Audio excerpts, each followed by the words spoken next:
Okay, ચાલો સ્વાધ્યાયના દાખલામાં ધ્યાન આપજો. સ્વાધ્યાયનો દાખલા નંબર છે 11.19.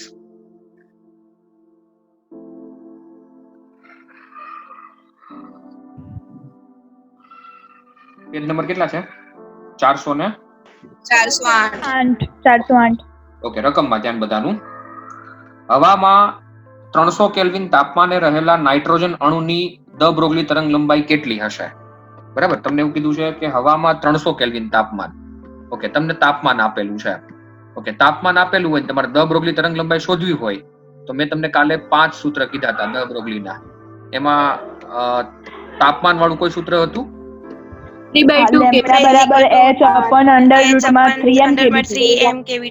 ઓકે, h ના છેદમાં અંડર રૂટમાં 3m kbt. ઓકે, આ સૂત્ર છે. તાપમાન આપેલું છે એટલે આપણી પાસે આ સૂત્ર છે. હવે kb ની કિંમત આપણને ખબર છે પણ આપણે દળ જોઈશે. ઓકે, તો દળ લાવવા માટે આપણે શું લખ્યું છે અહીંયા એ જોઈએ. નાઇટ્રોજન પરમાણુનું દળ, બરાબર, શબ્દ વાંચજો. n પરમાણુનું દળ કેટલું થાય તો કે 14 u, કારણ કે નાઇટ્રોજનનો પરમાણુ ક્રમાંક 7 એટલે એનું પરમાણુય દળ થશે 14 u. u નો મતલબ શું થાય કોઈ કહેશે? AMU. ઓકે, હા, એટોમિક માસ યુનિટ. એટોમિક માસ યુનિટ. ઓકે, એટોમિક માસ પર યુનિટ. ઓકે, એટલે નાઇટ્રોજન પરમાણુનું દળ 14 u હશે, પણ નાઇટ્રોજન કોઈ દિવસ એકલો ના હોય, એ અણુ સ્વરૂપે જ હોય. એટલે આપણે n ના અણુનું દળ લખ્યું, n ના અણુનું દળ લખ્યું 28 u. ઓકે, કારણ કે હંમેશા n2 જ હોય, તમને ખબર જ છે કેમેસ્ટ્રીમાં, બરાબર, એના સંયોજનમાં હંમેશા n2 હોય. એટલે અહીંયા શબ્દમાં થોડું જોજો કે આ તો પરમાણુ લખ્યું છે, બરાબર, પરમાણુનું દળ કે તો 14 અને અણુ કે, બરાબર, તો અણુનું દળ કેટલું થશે? 28 u. ઓકે, હવે આ u ને મારે ફેરવવું છે કિલોગ્રામમાં. તો એટોમિક માસ યુનિટ ને કિલોગ્રામમાં ફેરવવું હોય તો આ સંખ્યા વડે ગુણવું પડશે. 1.66 ગુણ્યા 10 ની માઇનસ 27 ઘાત કિલોગ્રામ. બરાબર, ચાલો 28 ગુણ્યા 1.66. હા, ના રોવે છે 46.48. 46.48, બરાબર, 46.48 ગુણ્યા 10 ની માઇનસ 27 ઘાત કિલોગ્રામ છે. ઓકે, તમને એટોમિક માસ યુનિટની વ્યાખ્યા આવડે છે? ઇલેક્ટ્રોનના પરમાણુના 12મા ભાગ. કાર્બન પરમાણુના 12મા ભાગનું સ્થાન. ઓકે, કાર્બન પરમાણુના 12મા ભાગને એટોમિક માસ યુનિટ કહેવામાં આવે, એવી વ્યાખ્યા છે કંઈક એમ. ઓકે, બીજું કોઈ આગળ કોઈ શબ્દ ખરા? 1 મોલ. નહીં, તમારે લખવું પડે અનુત્તેજિત 6 કાર્બન 12. બરાબર, કાર્બન 12 નો જે 12મો ભાગ છે ને એને જ AMU કહેવાય. બરાબર, તમારી વ્યાખ્યામાં આ આવવું જોઈએ. અનુત્તેજિત 6 કાર્બન 12 ના દળના 12મા ભાગને, બરાબર, એક એટોમિક માસ યુનિટ કહેવામાં આવશે. બરાબર, આ વ્યાખ્યા આપણે 4-5 દિવસ પછી આવશે પાછી, એટલે ફરીવાર હું પૂછીશ. આગળનો શબ્દ હજી એકવાર કહી દઉં છું, અનુત્તેજિત. અનુત્તેજિત એટલે કે ઉત્તેજિત ના હોય તેવો, બરાબર, જે નોર્મલ કાર્બન પરમાણુ હોય એના દળના 12મા ભાગને એટોમિક માસ યુનિટ કહેવામાં આવે છે. ઓકે,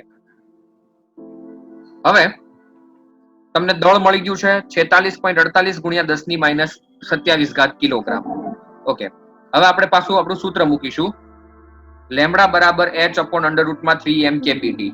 ઓકે, થોડું સાદું રૂપમાં ધ્યાન. h ની કિંમત કેટલી છે? 6.626 ગુણ્યા 10 ની માઇનસ 34 ઘાત.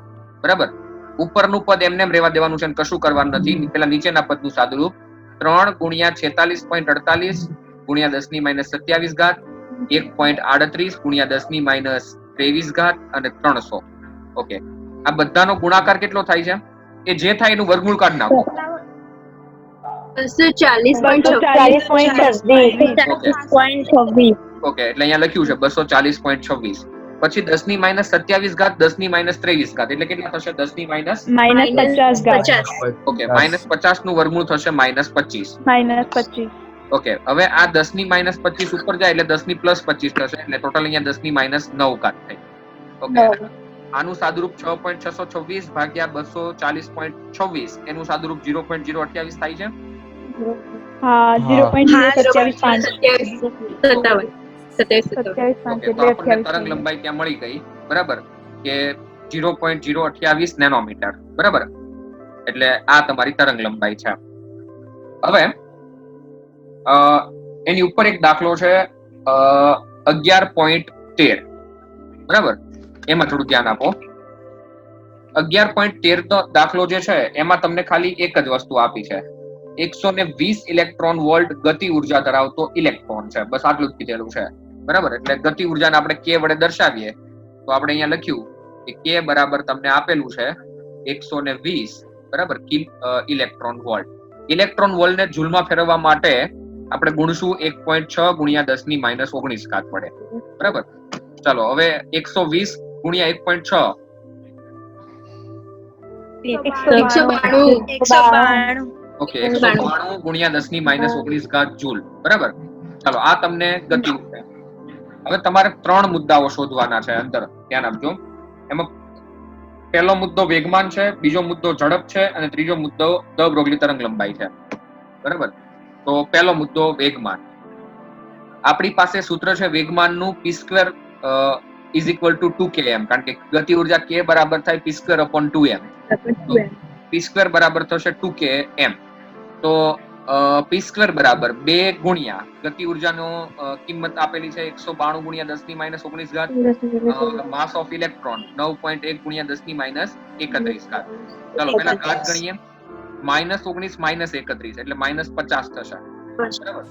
અને -50 નું પાછું વર્ગમૂળ નીકળશે -25.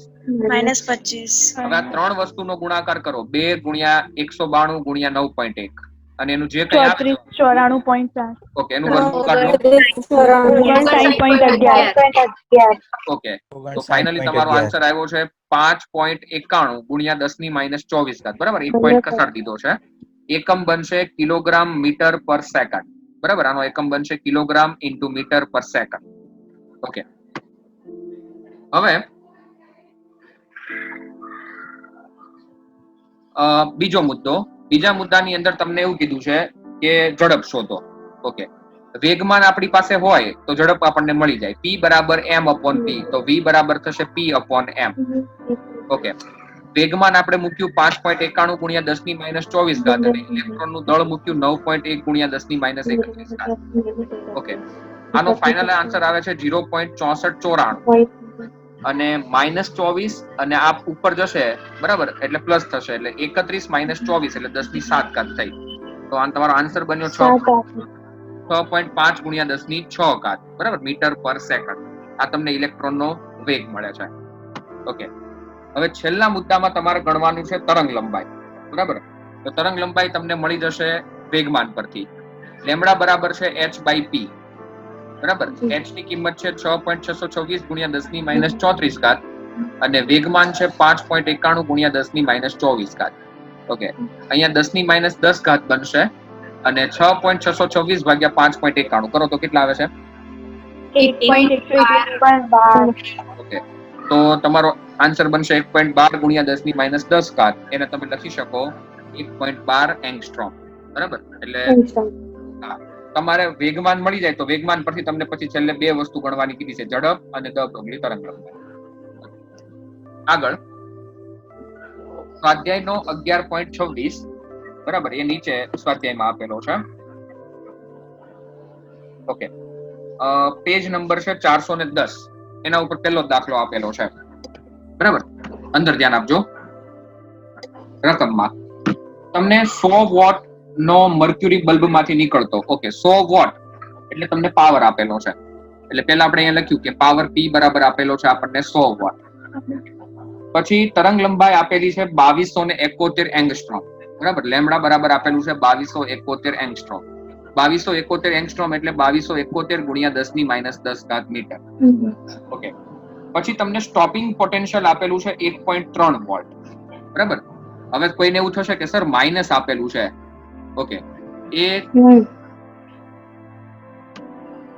માઇનસ નથી આપેલું, એ તમને જે અહીંયા 1.3 આપ્યું છે ને, ત્યાં આમ કરીને આમ લાઈન કરીને આપેલું છે આમ, પણ ત્યાં લાઈન એ સીધી કરી દીધી છે લોકો પ્રિન્ટિંગ મિસ્ટેક, બરાબર. એટલે ત્યાં પ્લસ 1.3 વોલ્ટ જ આપેલું છે.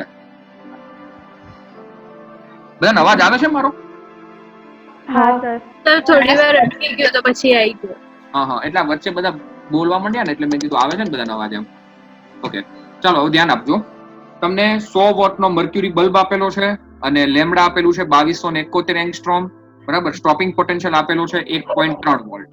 ઓકે હવે તમને રકમમાં એવું કીધેલું છે કે આ ધાતુનું કાર્ય વિધેય શોધો, બરાબર. તમારે ધાતુનું કાર્ય વિધેય શોધવાનું છે. આપણે આઈન્સ્ટાઈનનું સમીકરણ લગાડવું છે આના માટે. પહેલા તો હું આઈન્સ્ટાઈનની થિયરી યાદ કરાવડાવું. આઈન્સ્ટાઈનની થિયરી કંઈક આવી હતી કે તમે કોઈ ધાતુ હોય એના ઉપર F આવૃત્તિ વાળું વિકિરણ આપાત કરો તો એ વિકિરણના ફોટોનની ઉર્જા કેટલી થાય? F આવૃત્તિ વાળું HF. ઓકે, આ વિકિરણની ઉર્જા થશે HF. ઓકે, હવે માની લો કે એમાંથી ઇલેક્ટ્રોનને બહાર કાઢવા માટે જે કઈ ઉર્જા જોઈએ છે, જેને આપણે ધાતુનું વર્ક ફંક્શન કહીએ છીએ, જે છે φ0. ઓકે, તો હવે આ જે ઇલેક્ટ્રોન બહાર નીકળશે, બરાબર, એની ગતિ ઉર્જા કેટલી રહેશે? તો કે HF માઇનસ 1/2 mv². બંનેની બાદબાકી છે. બંનેની બાદબાકી એટલે HF માઇનસ φ0. ઓકે, પણ 1/2 mv² બરાબર લેનાર્ડના સમીકરણ પ્રમાણે છે ev0, બરાબર.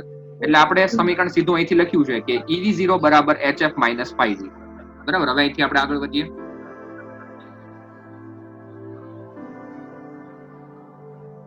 ઓકે, આપણે સમીકરણ લખ્યું કે ev0 બરાબર HF માઇનસ φ0. મારે φ0 ને કરતા બનાવવું છે તો φ0 આ બાજુ આવશે અને ev0 આ બાજુ જશે. ઓકે, તો φ0 બરાબર થશે HF માઇનસ ev0. હવે અહીંયા પાછો ફરીવાર પ્રોબ્લેમ છે. આ જે HF જે છે ને એનો જવાબ જૂલમાં આવે અને આ તમને ઇલેક્ટ્રોન વોલ્ટમાં જવાબ મળશે, બરાબર. તો પહેલા તો આને શું કરવું પડે? ઇલેક્ટ્રોન વોલ્ટમાં ફેરવવું પડે. એટલે F ની જગ્યાએ લખ્યું આપણે C બાય લેમ્ડા અને સાથે સાથે E વડે ભાગી દીધું, જેથી કરીને ઇલેક્ટ્રોન વોલ્ટમાં ફરી જશે, બરાબર. આ મુદ્દો તે ખાસ નોટ કરજો, બરાબર. અહીંયા મેં એકમ સરખા કરવા માટે E વડે ભાગ્યું છે. ઓકે, F ની જગ્યાએ લખ્યું C બાય લેમ્ડા અને પછી E વડે ભાગ્યું, કારણ કે ઇલેક્ટ્રોન વોલ્ટમાં ફેરવવું છે. અહીંયા ev0 એમ ના એમ. ચાલો, HC ની જોડે કિંમત કેટલી છે? 19.878 ઓકે, 19.878 ગુણ્યા 10⁻²6. લેમ્ડાની કિંમત તમને જે રકમમાં આપેલી છે એ છે 2271 એંગસ્ટ્રોમ, એટલે 2271 ગુણ્યા 10⁻10. ઓકે, ઇલેક્ટ્રોન વોલ્ટમાં ફેરવવા માટે E વડે જે ભાગ્યું છે એની કિંમત છે 1.6 ગુણ્યા 10⁻19. ઓકે, સ્ટોપિંગ પોટેન્શિયલ તમને આપેલું હતું 1.3, એટલે અહીંયા 1.3 લખ્યું, બરાબર, વોલ્ટ, અને પછી E મૂકી દઈએ બાજુમાં, એટલે 1.3 ઇલેક્ટ્રોન વોલ્ટ થઈ જશે. ઓકે, હવે આનું કશું કરવાનું નથી, એને એમને રહેવા દો. માત્ર આપણે આટલા સ્ટેપનું સાદુરૂપ આપવાનું છે. પહેલા ઘાત ગણીએ. -10 -19 કેટલા થશે?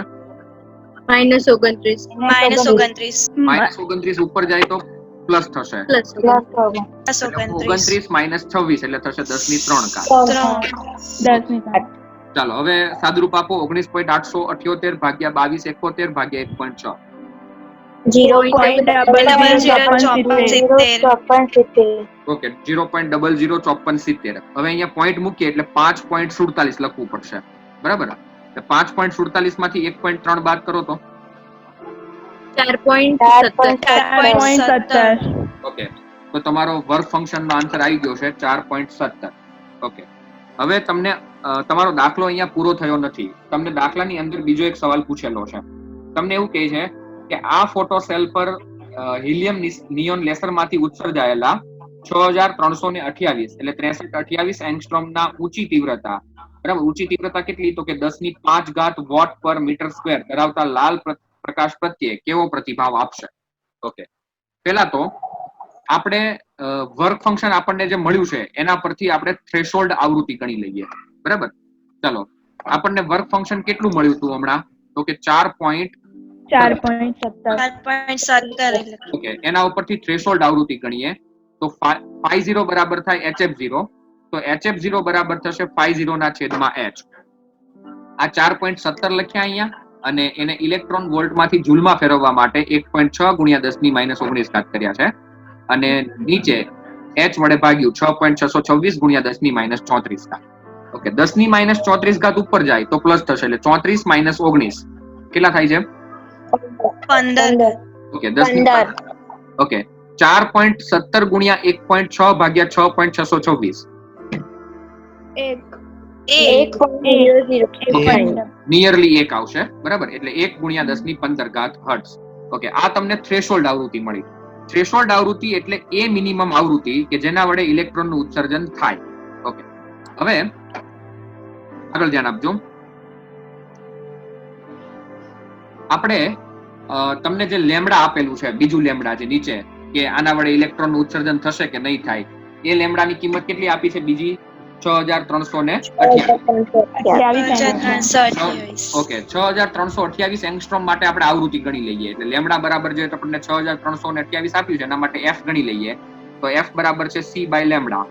c ની કિંમત છે 3 ગુણ્યા 10⁸ અને લેમ્ડાની કિંમત 6328 ગુણ્યા 10⁻10. ઓકે, 10⁻10 ઉપર જાય એટલે પ્લસ થશે, એટલે ટોટલ થઈ જશે 8 અને 10 એટલે 18. ઓકે, આનો સાદુરૂપ આપો 3 ભાગ્યા 0.0047. ઓકે, એટલે થશે 4.7 ગુણ્યા 10⁻14 હર્ટ્ઝ. ઓકે, હવે તમારે મને આન્સર આપવાનો છે કે થ્રેશોલ્ડ આવૃત્તિ આટલી છે 10⁻15 અને તમને જે આપાત કરીને આવૃત્તિ આટલી છે, બરાબર. તો એ થ્રેશોલ્ડ આવૃત્તિ કરતા વધારે છે કે ઓછી છે? ઓછી છે. ઓકે, તો ઇલેક્ટ્રોનનું ઉત્સર્જન થશે કે નહીં થાય? નહીં થાય, બરાબર. ઓકે, એટલે તમારે અહીંયા આન્સર એવો આપવાનો છે કે ઇલેક્ટ્રોન જે છે, બરાબર, એ ઉત્સર્જાશે નહીં, બરાબર. આગળ ધ્યાન આપજો. અહીંયા તમે લખીને એવું આપ્યું છે કે f જે છે એ f0 કરતા નાનું છે, બરાબર, માટે પ્રતિભાવ આપશે નહીં.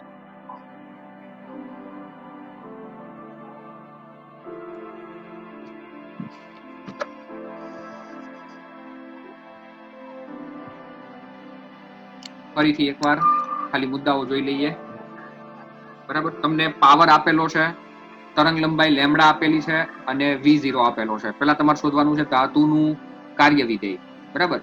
તો આઈન્સ્ટાઈનનું સમીકરણ ev0 બરાબર hf માઇનસ phi0. phi0 ને કરતા બનાવશો તો બનશે hf માઇનસ ev0. f બરાબર લખ્યું અહીંયા c બાય લેમ્ડા. ઇલેક્ટ્રોન વોલ્ટમાં ફેરવવા માટે e વડે ભાગ્યું, બરાબર. પેલા માત્ર આટલા સ્ટેપનું સાદુરૂપ આપી દેવાનું છે, બરાબર. અને પછી એમાંથી તમારે 1.3 બાદ કરવાનું છે, એટલે તમારો આન્સર આવે છે 4.17 ઇલેક્ટ્રોન વોલ્ટ. પછી એના ઉપરથી થ્રેશોલ્ડ આવૃત્તિ ગણી છે, બરાબર. અને થ્રેશોલ્ડ આવૃત્તિ આપણને મળી છે લગભગ 10⁻15. ઓકે, અને તમને જે લેમ્ડા આપ્યું છે એના ઉપરથી આવૃત્તિ ગણી જે થ્રેશોલ્ડ આવૃત્તિ કરતા નાની મળે છે, બરાબર. એટલે ઇલેક્ટ્રોનનું ઉત્સર્જન થશે નહીં. ઓકે, હવે એની નીચેનો દાખલો આપણે 26મો દાખલો ગણ્યો છે, એની નીચેનો 27મો દાખલો, બરાબર. એક આ દાખલો માત્ર એવો છે ચોપડીનો કે આની તમારે 2-3 વખત પ્રેક્ટિસ કરવી પડશે, બરાબર. દાખલો અઘરો નથી, પણ એના જે સ્ટેપ છે ને એ બહુ લાંબા છે, બરાબર. તમે પ્રેક્ટિસ કરશો ને, કેલ્સી તમારું વ્યવસ્થિત પાકું હશે ને, તો જ તમને એ થઈ જશે રેડી કમ્પ્લીટ, બરાબર. એટલે થોડું પ્રેક્ટિસ કરજો આ દાખલા માટે. તમારે કેલ્સીમાં કોઈ જગ્યાએ ભૂલ ના પડવી જોઈએ.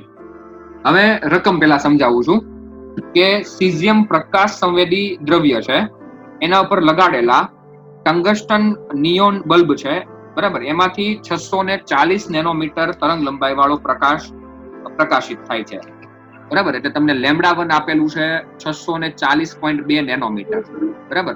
આપણે લખ્યું 640.2 નેનો એટલે 10⁻9 મીટર. ત્યારે સ્ટોપિંગ પોટેન્શિયલ કેટલું મળ્યું આપણને? 0.54 વોટ. ઓકે, લેમ્ડા 1 તમને જ્યારે આટલું આપ્યું ત્યારે તમને v01 મળ્યું 0.54.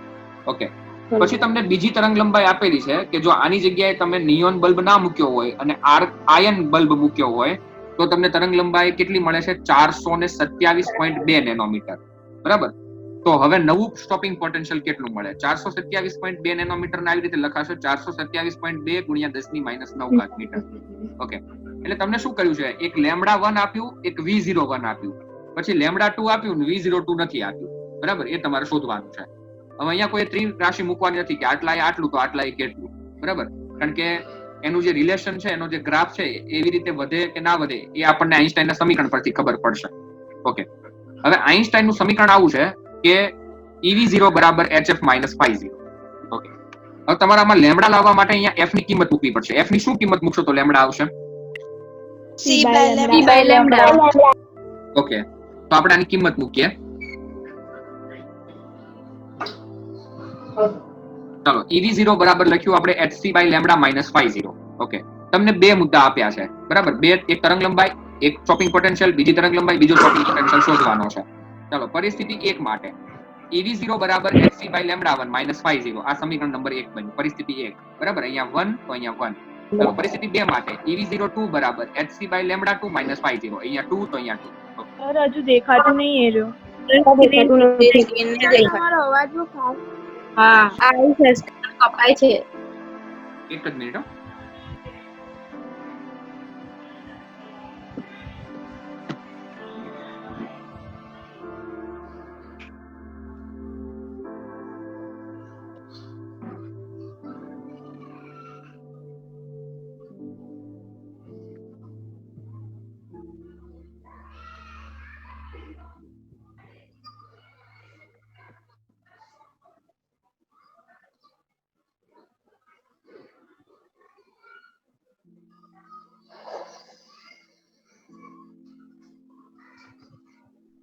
દેખાય છે હવે સ્ક્રીન? હા સર હવે દેખાય. હા સર. ઓકે, ચાલો, તમને પહેલું સમીકરણ આવું મળ્યું. EV01 બરાબર, ફરીથી મુદ્દા ફરીથી સમજાવી દઉં છું.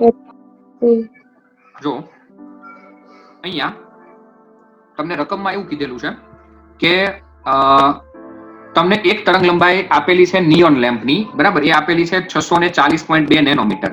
ત્યારે તમને સ્ટોપિંગ પોટેન્શિયલ આપ્યું છે 0.54 વોલ્ટ. પછી તમને એક બીજો લેમ્પ આપેલો છે, બરાબર? ઉદ્ગમ બદલી નાખ્યું, તરંગ લંબાઈ બદલાઈ ગઈ, 427.2 નેનોમીટર. એટલે 427.2 ગુણ્યા 10⁻9 મીટર. તો હવે સ્ટોપિંગ પોટેન્શિયલ કેટલું? આપણે આઈન્સ્ટાઈનનું સમીકરણ લખ્યું. સર અવાજ કપાય છે. સર બહુ ફાસ્ટ બોલો છો. હું તો ધીમું જ બોલું છું, પણ નેટવર્કનો પ્રોબ્લેમ છે આજે.